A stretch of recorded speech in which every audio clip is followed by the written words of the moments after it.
Hello everyone, welcome back to my Bangla blog channel. কেমন আছো তোমরা সবাই? আশা করছি তোমরা সকলেই খুব ভালো আছো।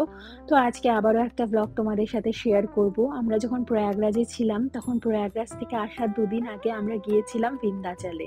তো প্রয়াগরাজে আছি আর বিন্ধ্যাচলে যাব না সেটা তো হয় না। মাত্র ৭০ কিলোমিটার দূরেই বিন্ধ্যাচল। সেজন্য অনেকটা ঘুম ঘুম চোখে অনেক ভোরবেলা ট্রেনে উঠে আমরা পৌঁছে গেলাম বিন্ধ্যাচলে। তো পৌঁছে গিয়েই ১ম এ মন্দিরে যাওয়ার আগে সামনের একটা চায়ের দোকান থেকে চা খেয়ে নিলাম। কারণ অনেক সকালবেলা ঘর থেকে বেরিয়েছি, কিছু খেয়ে বেরোইনি, সেজন্য একটু খিদেও পাচ্ছিল। যাই হোক, চা খাওয়ার পরে আমরা হাঁটা দিলাম মন্দিরের উদ্দেশ্যে। তো সবার ১ম এ মন্দিরে যাওয়ার আগে আমরা সামনে যে দোকানগুলো ছিল সেখান থেকে ফুল, প্রসাদ আর ঠাকুরের জন্য ওড়না সবকিছু নিয়ে নিলাম।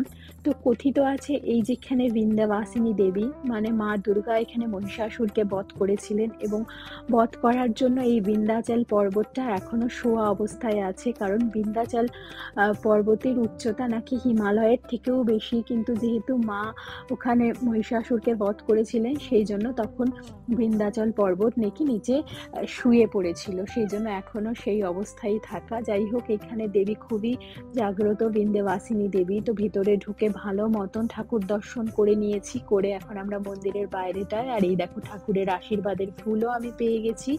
তারপর বাইরে বেরিয়ে একটু টিকা লাগালাম, তারপর মন্দিরটাকে ভালো মতন ঘুরে ঘুরে এদিক ওদিক দেখছিলাম।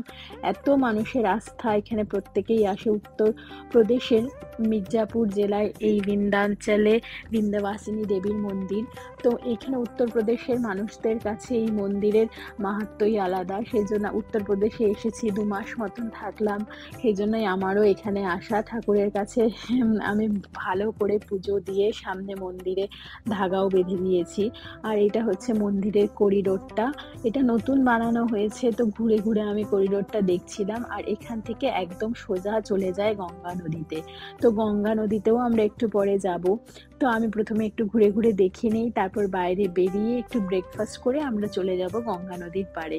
আর সামনেই মন্দির থেকে বেরিয়েই একটা এখানে খাবারের দোকান ছিল, সেখান থেকে আমরা একটু পুরি আর সবজি আর টক দই এই সমস্ত খেয়ে নিয়ে তারপর চলে গেলাম নদীর পাড়ে।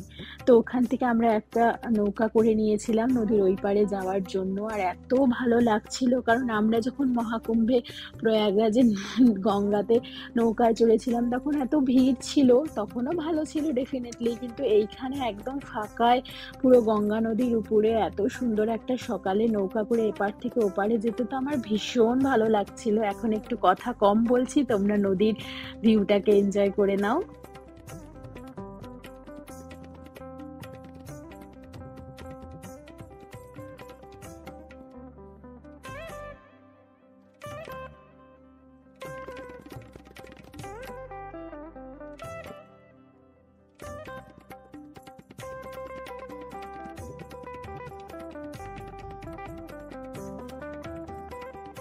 তারপর বেশ অনেকক্ষণ নদীতে থাকার পর, মানে নৌকাতে থাকার পর আমরা ফাইনালি পাড়ে নেমেছি, কারণ আরো ২টো জায়গায় আমাদের যেতে হবে।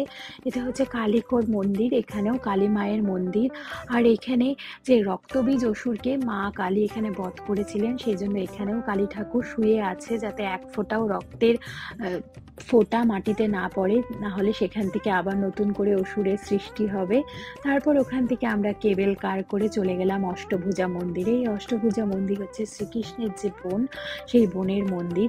তো এই বিন্ধ্যাচল জায়গাটা পুরোটাই মন্দিরে ভরা, আর এত সুন্দর পরিবেশ, আমার ভীষণ ভালো লেগেছে। তো অষ্টভুজা মন্দিরেও আমি প্রণাম করে বেরিয়ে এখানে সামনে দেখো আমি হনুমানজির সাথে ফটো তুলে তারপরে আবার কেবেল কারে করে নিচে নেমে গেছি। আর এই ছিল আমার বিন্ধ্যাচলের মিনি ব্লগ, আশা করছি তোমাদের ভালো লাগবে।